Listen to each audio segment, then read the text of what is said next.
Remember to turn on all notifications so you don't miss a video. Protect your recommended, cause you made the definition of a weapon that can end it. You know, mass destruction when I mash the button. I did an unconventional battle manga video for FMA back in my first year, but now that I'm a superior analyst, I want to take another look at this story. I want to remove my rose-tinted glasses and examine what makes FMA unique compared to other battle manga and look at its pros and cons. I'm not going to analyze basic and obvious things like good characters or a good setting. Anyone can do that. Many probably have, and those aren't features that set it apart from other battle manga. The first time around, I went off of memory, but this time I'll actually rewatch Brotherhood and take notes. I'll split this into multiple parts because this is a long story. I'll analyze 19 episodes for the first part, since it's a good stopping point. Warning, if you are an FMA stan who takes pride in it having the #1 spot on Mao, thinks the story is flawless and perfect, and or thinks that the story is a deconstruction of the shonen genre, therefore making it superior to regular shonen, I advise that you click off this video for your sake and mine, because you're not mature enough to handle this video. I will be praising and criticizing FMA, because no story is perfect. First, I'll recap what I said in my original video. I kept saying shonen, which is disgusting, but I'll move past that. My points were that FMA was short, had early setups with late payoffs, didn't have story arcs, and wasn't fight driven. Back then, I was writing FMA like a rodeo show. Listen to this. I said, quote, "The amount of fight scenes in FMA is extremely low. Any other battle fantasy would suffer from this fact, but FMA's story over fight style allows every fight scene to be a gift or icing on the cake rather than what the audience has been waiting for." End quote. You won't be seeing nonsense like that here. I still agree with the story being short, but the late payoffs is something I've noticed many stories do, and is no longer something I'd call unique. I said it had no story arcs, but that was a lie, and will actually be my next point. I said it wasn't fight driven, but that's also a lie, and that is another one of my points. For this essay, the first thing I want to tackle is the story arcs. I've always been curious as to what the story arcs were, but no one seems to agree on any list, because unlike other manga, the author didn't name them themselves. When rewatching the story, the arcs are pretty clearly defined. Episode 1 is non-canon, so I'll skip that.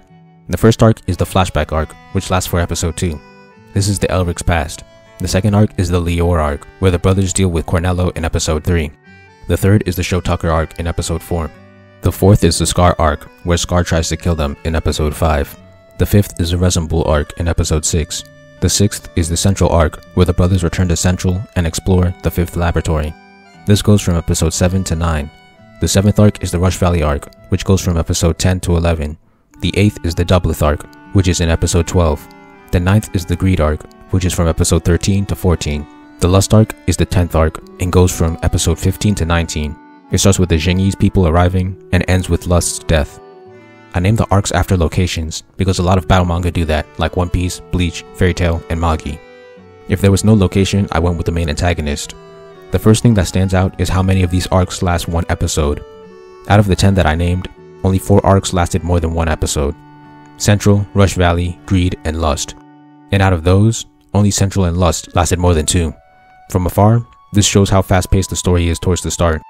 When examining the actual events, the plot is an economical fetch quest until the Lust arc. The formula seems to be the brothers going to a location in search of something, but they either can't find what they're looking for, or what they find leads them to another location. They went to Lior for the stone, but it broke. In Lior, they saw a chimera, so they went to Tucker for bio-alchemical knowledge. In the Scar arc, they were attacked and damaged, so they went to Resin Bull to get fixed. On their way, they met Marco, and he had knowledge on the stone, and gave them a location. After getting fixed, they went to Central to find the location, but it's been burned down. They are led to Sheska because she remembers everything. After they uncover the stone's secret, they go to the 5th lab for more info, but it's destroyed before they can learn anything. After getting beat up in the 5th lab, they go to Doubleth to train and get more info on the stone. While in Doubleth, Al gets captured and they have to save him. Each of the arcs have a clear reason for existing that is set up by the result of the previous arc. In my video, What Makes a Plot Entertaining, I introduced the plot cycle and showed how the Big Three mastered this concept in their first volumes. FMA hasn't quite mastered it to their level because it doesn't have multiple cycles weaved together to reach a conclusion in one arc, but it has mastered it to an exceptional level where the line of causation is crystal clear. That is, until the Lust arc, but I'll get to that later. While I won't focus on the manga much, I want to point out some extra content and arcs. In the manga, Lior is in chapters 1 and 2, then the Coal Mine Town arc is in chapter 3. This involves Loki and is skipped and briefly recapped in the anime by Mustang's crew. Chapter 4 is the Battle on the Train arc, which is also skipped in Brotherhood, and introduces Mustang and his flame alchemy. 5 is Show Tucker. 6 to 7 is Scar. 8 to 9 is Resin Bull, which has Marco vs Lust. 10 to 16 is Central, 17 to 19 is Rush Valley, 20 to 24 is Doubleth. Here is where a lot of the Elric's past is shown, instead of the anime's flashback arc. Them training on the island to them burning their house down is shown. That's where I'll stop. The main difference is that there are 2 more arcs between Lior and Sho Tucker, and one of them introduces Roy and his powers.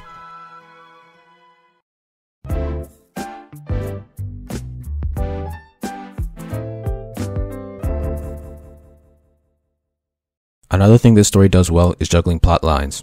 I don't think I've ever seen a battle manga do this so early on.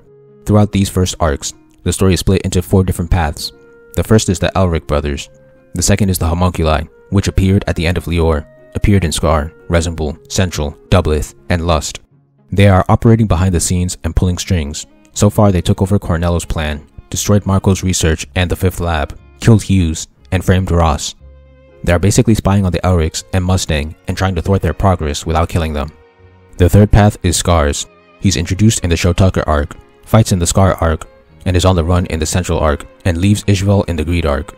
The fourth path is Mustang's, which branches out from the Elrics in the Central arc when he's hunting Scar, and has him and his team moving to Central in the Greed and Lust arcs. All of these plotlines manage to progress and interact smoothly, which is not something I can recall happening in other battle manga, especially this early on.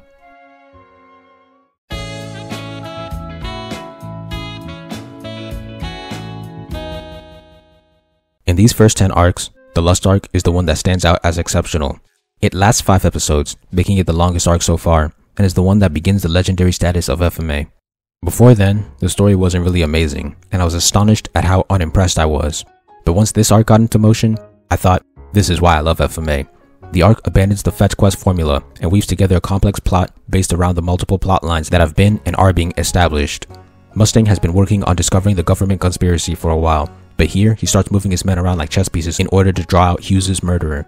He stays in Central, he has men hiding out with Barry, he has Hawkeye leave and call him in coded language, he escorts Ross out of Jing after faking her death, and he moves Ed and Armstrong out of the country.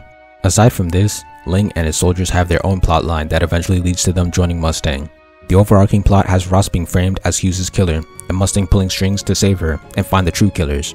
The start of the arc slowly sets up the necessary characters before having the stories weave in and out.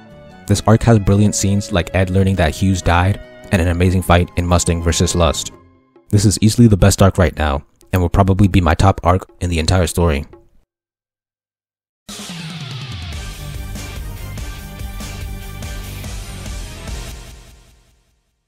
Another interesting factor is that not all of these arcs have battles, which is something I sort of brought up in my first analysis. Lior, Scar, Central, Greed, and Lust do, but Flashback, Sho Tucker, and Resemble don't. This is uncommon for battle manga, considering they have battle in the genre's name. Flashback just informs us on the Elric's origin story. There's no antagonist. Sho Tucker has the titular antagonist, but there's no fighting. He just turns his daughter into a chimera towards the end, and the brothers get mad at him. Resemble has the bros asking Marco for info and then getting fixed up by Winry. There is no antagonist, just a problem that needs to be solved. The Rush Valley arc has Ed vs Panina, but fighting doesn't actually solve anything, and the climax is delivering a baby. The Doubleth arc has some sparring, but again, fighting doesn't solve anything.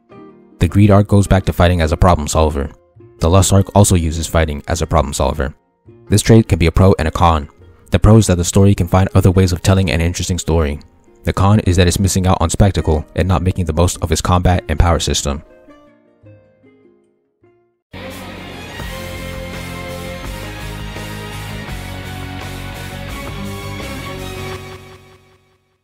I've talked about positives, but I also have to talk about negatives, because no story is perfect. The themes in the story are executed in a way that leaves much to be desired. I'm sure this will anger fans, but since they are all battle manga, I'm going to compare FMA to the big three to display what I mean. In the greats of the battle genre, each arc will often come with a unique theme. Let's start with One Piece. In chapter 1, the theme is that Luffy isn't ready to become a pirate. This is explicitly stated on page 44, but throughout the story, the message is implicitly told to us. He drank milk. He wanted to get revenge against Higuma against Shanks' advice, a professional pirate. He ate a devil fruit on accident. He almost got killed, and caused Shanks to lose his arm.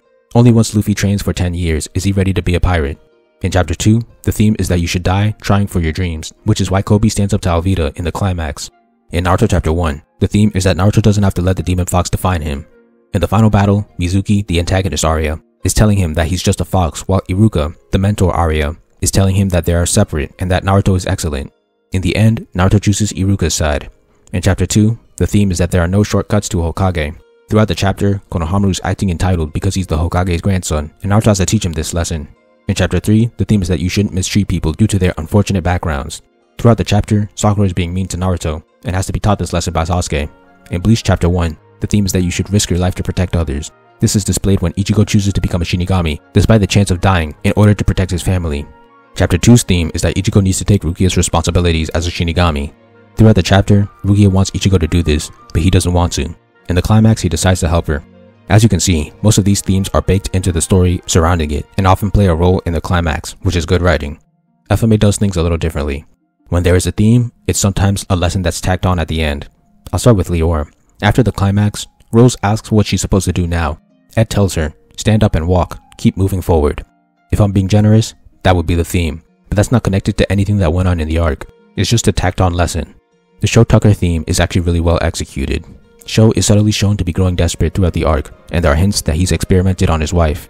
In the climax, the theme is that desperate times lead to desperate measures, because Sho views his daughter and dog for money. In the Scar arc, there is no theme until the very end. After they get wrecked by Scar, Al tells Ed that making the decision to die is only something that an idiot would do, because Ed didn't run away and leave Al when Al told him to. This was technically in the climax, but if Al hadn't said anything, I wouldn't have been able to tell that this was supposed to be the theme. In the Resin Bull arc, I can't see a theme. In the Central arc, there's a theme. Before the final battle, Ed and Al run away from Ross and Brosh to go to the 5th lab. The soldiers come to help right before the building crashes. At the hospital, Ross teaches Ed the lesson that he can lean on others, referring to the fact that they sneaked away. This wasn't just tacked on, but once again, if the theme wasn't explicitly told to me, I wouldn't have figured it out based on the execution. Because it's not like Ross and Brosh saved the brothers. Al was doing perfectly fine on his own, and envy and lust were the ones who saved Ed. Therefore, there was nothing lost by them doing this mission on their own. If the soldiers played a major role in saving the Elrics in the climax, this theme would have been perfect. And then in the Rush Valley arc, the closest thing to a theme is Winry telling Panina that she shouldn't steal and should get to work to honor her mechanic. The problem is that not only is the Panina plotline not the focus of the arc, but this message isn't relevant in the climax, which is delivering the baby. I don't know if the Greed arc had a theme because nothing stood out, but the Lust arc does. The theme is what Al says when protecting Hawkeye. I won't let anyone else die for my dreams. Then Mustang agrees with him. Both characters embody the theme in the climax because they both have dreams that put their allies in danger. But Al protected Hawkeye and Mustang protected Havoc, Al, and Hawkeye. He also saved Hawkeye from gluttony earlier, even though Hawkeye said he shouldn't have. All of this shows that FMA is not exactly the best at delivering themes. It's not horrible either, because there are great examples like Sho Tucker and Lust. There is way too much Bathos in this story.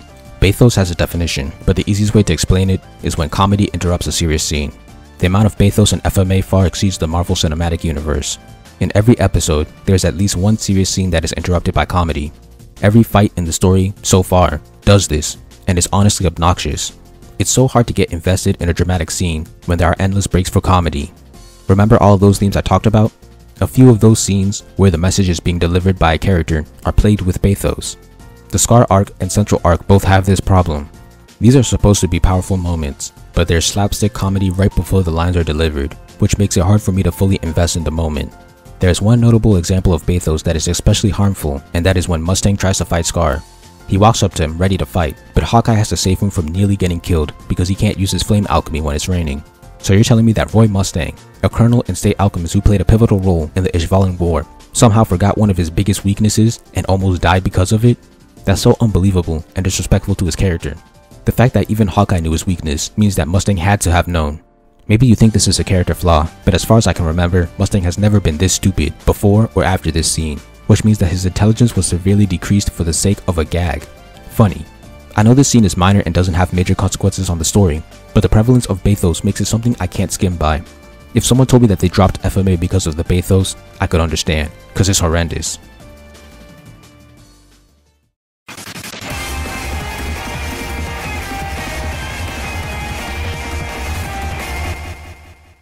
The fights in FMA so far have positives and negatives. The positive side is that they usually last maybe 3 minutes, which allows for the story to move fast. This creates an economical plot that can jump from arc to arc. Battle manga have been known to host fights that last several episodes. The negative side of the fights is that about half of the battles suck, to put it bluntly. This is important because part of the appeal of the action genre, which the battle genre falls under, is the action. This is what I call genre goals in my essay genre deep dive. An action story with bad action is going to lose points. A romance with bad romance is going to lose points. A mystery with a bad mystery is going to lose points. You get the point. A good fight doesn't have to last several episodes, it just has to be well written. While none of these fights have inconsistencies that ruin the logic of the fight, there's just nothing remarkable for about half of them. The CQC isn't interesting, and neither is the use of the power system. As of episode 19, the decent to good fights were Armstrong vs Scar, Ed vs Slicer, Ed vs Izumi, Ed vs Greed, Führer vs Greed, Ed and Al vs Lanfan and Fu, and Mustang vs Lust. Armstrong vs Scar had great martial arts and strategy, despite only lasting about 2 minutes. Ed vs Slicer had good martial arts as well, along with Ed cleverly using Scar's technique. Ed vs Izumi was literally a few seconds, but the choreography was fast and well directed. Ed vs Greed is one of the best fights so far. Not only does it have great choreography, but it has the smartest use of the power system by a long shot. Ed has to come up with a clever way to get past Greed's ultimate shield. This is one of the only fights that's on the level of a good shonen battle fight at this point. Führer vs Greed was a well animated and choreographed fight. There wasn't really much strategy, just Wrath cutting Greed to ribbons, but it looked good enough. Ed and Al vs the Jingese Ninja had great choreography and strategy. Ed took advantage of Lanfan's quirk and his automail arm, while Al took advantage of Panini's cannon and his new clap transmutation. Mustang vs Lust had good strategy. Lust sprays water everywhere, preventing him from using flames, but Mustang uses this to his advantage by transmuting the water to hydrogen gas and using Havoc's lighter to blow her up. Later, he uses Alchemy to shut his wounds, carves a transmutation circle onto his hand, and uses Havoc's lighter as a spark. The animation and the execution was phenomenal. This fight was also a great battle manga level. On the other hand, the other fights were just disappointing. Ed vs Cornello had no interesting exchanges. Scar vs Ironblood was just the latter attacking a lot, dropping his guard, and getting one-shotted. Ed and Al vs Scar was just the brothers running away up until the end, where they each got taken down with one hit. Lust and Gluttony vs Scar lasts a few seconds. The fight has minimal strategy and unremarkable choreography. Armstrong vs Roa was an average fist fight. Mustang's crew vs Barry and Gluttony was also underwhelming. The human Barry just runs around being shot at. Then Gluttony comes and is shot at until Mustang burns him. As you might be able to tell, the Greed arc is where the fights start getting consistently good. Out of 7 good fights, 4 came from Greed and on. Out of 6 disappointing fights, 2 came from Greed and on.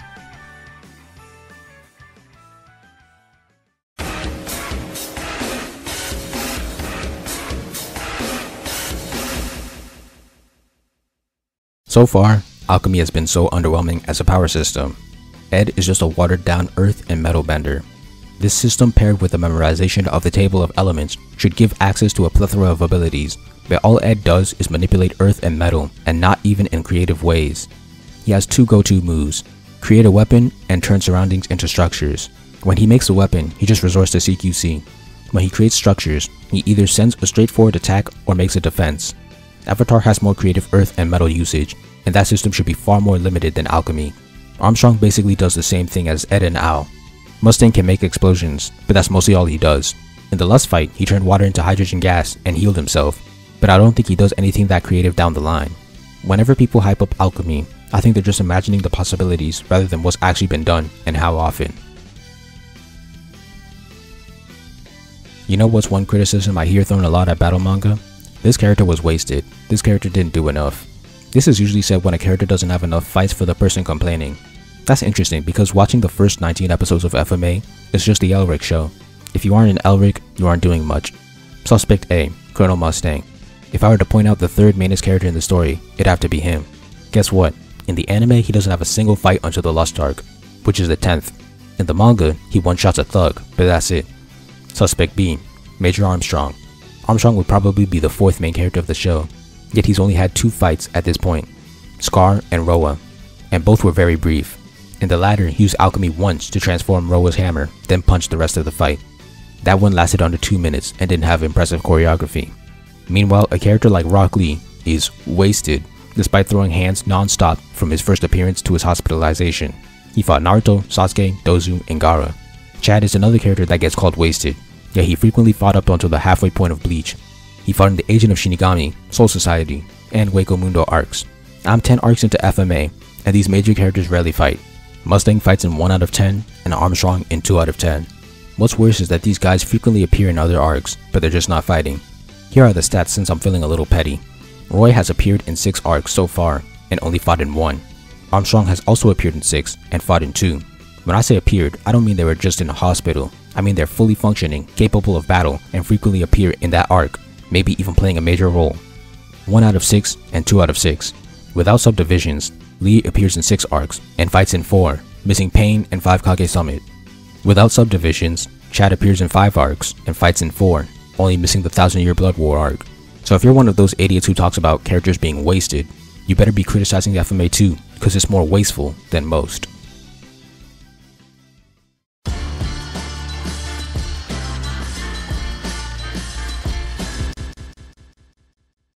FMA was actually so unconventional to me before that there was a point where I didn't consider it a battle manga, but now I can see that it clearly is, just a very different one. It has fights being the primary method of solving conflict, martial arts, and a power system. All of those are what I consider the core tropes of a battle manga, but it also has other tropes like a training arc in Doubleth, a rescue arc in Greed, a power-up in Owl's Clap Alchemy, and a villain organization. With the exception of the Lost arc, so far, out of all the great anime I've covered on my channel, FMA has one of the weakest starts. All of the big 3 had better starts. So did Magi, Fairy Tail, Death Note, Attack on Titan, Promised Neverland, Haikyuu, and more. The plot in the first few arcs is just a fetch quest compilation, which is underwhelming, but like I said, the Lost arc turned it up to 11. In conclusion, what makes FMA unconventional as of now is the short story arcs, many being 1 episode, the multiple plot lines early on, and the amount of arcs that either don't have battles or aren't resolved through battles. Thank you for watching. Please like, comment, share, subscribe, and help me revolutionize the manga industry by buying my manga and spreading the word. All important links will be in the description.